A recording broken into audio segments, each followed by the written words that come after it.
Her voice was too calm for what she'd just said. "It's just a trip," she whispered, folding laundry like she was talking about the weather. Her ex-boyfriend was coming, and her ex-husband. The same man who once grabbed me by the collar at our wedding party and told me, "You'll never be enough for her." I remember the way his breath smelled of whiskey and truth. Now she wanted to spend a week in a rented villa with them. For the kids, she said, for the memories. Memories. That word always feels like a knife turned inward. The laundry basket between us was full of colors, hers, mine, ours. But suddenly, I only saw gray. I didn't argue, I just nodded. When people plan betrayal, they always expect resistance. They never expect silence. That night I lay awake next to her, listening to her slow, steady breathing. And for the first time, it didn't sound like peace. It sounded like someone practicing indifference. The group chat was full of hearts, emojis, and old jokes I wasn't part of. She left her phone unlocked on the counter, a habit born from arrogance, not trust. Her friend Lena wrote, "It'll be like old times again. Just don't let him ruin it." No one asked who him was. Her ex-boyfriend, Martin, sent a laughing emoji. Then, "I'll behave, unless you ask otherwise." She replied with 3 dots, then deleted the message. But the typing bubble came back. That's when I realized the affair wasn't new. It was recycled. People like her never start something fresh. They go back to what once fed their ego and pretend it's nostalgia. I didn't scroll further. I didn't need to. Every word was a fingerprint. When she came home that night, she smiled. The kind of smile that bends light just enough to hide the cracks beneath. "Did you book the Airbnb yet?" I said. "Not yet. Maybe tomorrow." And she kissed my cheek. I felt nothing. Nothing at all. The next morning, I called the airline. All 6 tickets were still pending payment.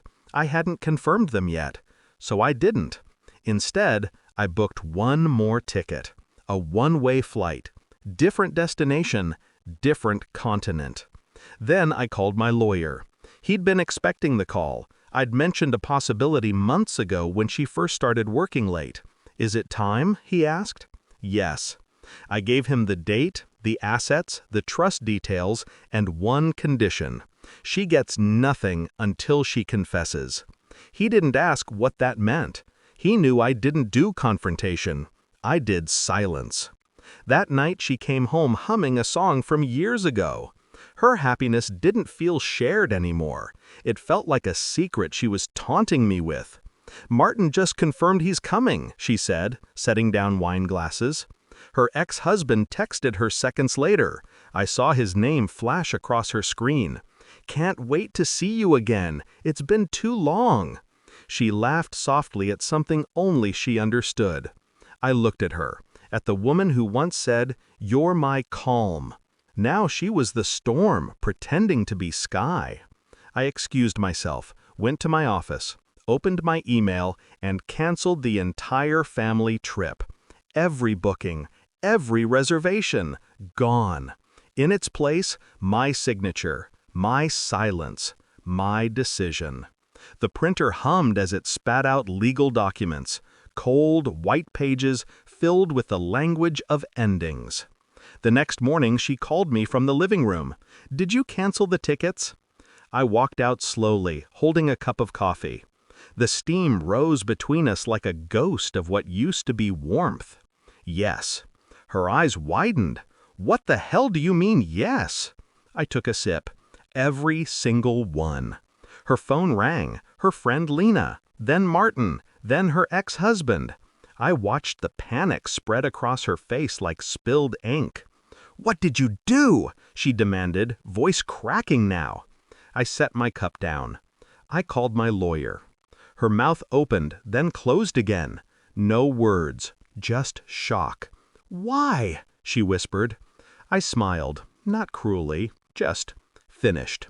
Because I finally realized I don't need to prove I belong in a life that keeps inviting my ghosts. She stepped closer. "You're overreacting. It's just a trip." "No," I interrupted softly. "It was a test. You failed." 10 minutes later, they all called her, one after another. Their laughter from the chat had turned to confusion, then fear. Because I'd CC'd them all in an email. Subject, trip cancellation. Ownership clarification inside. The receipts. The booking confirmations in my name. The company card under my business. And the clause that any use of company funds for personal affairs triggered a breach of marital trust. Her face went pale as she read it. Her ex-husband texted, "What the hell? You used his business account? Martin, he knows everything. We're screwed." She looked at me trembling.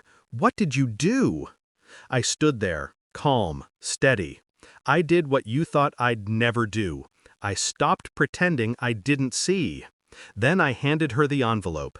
Inside, the notice of separation and my one-way flight confirmation. She reached for my arm. "Wait, we can talk." I stepped back. "No, you can explain it to them." The taxi waited outside.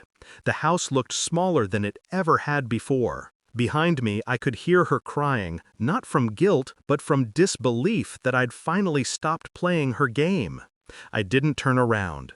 I'd loved her like a man drowning clings to the surface, believing it would save him. But sometimes, the surface is just another reflection of the depth below. When I reached the gate, my phone buzzed, a message from her. "Please, don't leave like this." I typed back one sentence. "You left long before I did." Then I blocked her. As the plane lifted off hours later, I didn't look out the window. I didn't need to. Some endings don't deserve a view, just distance.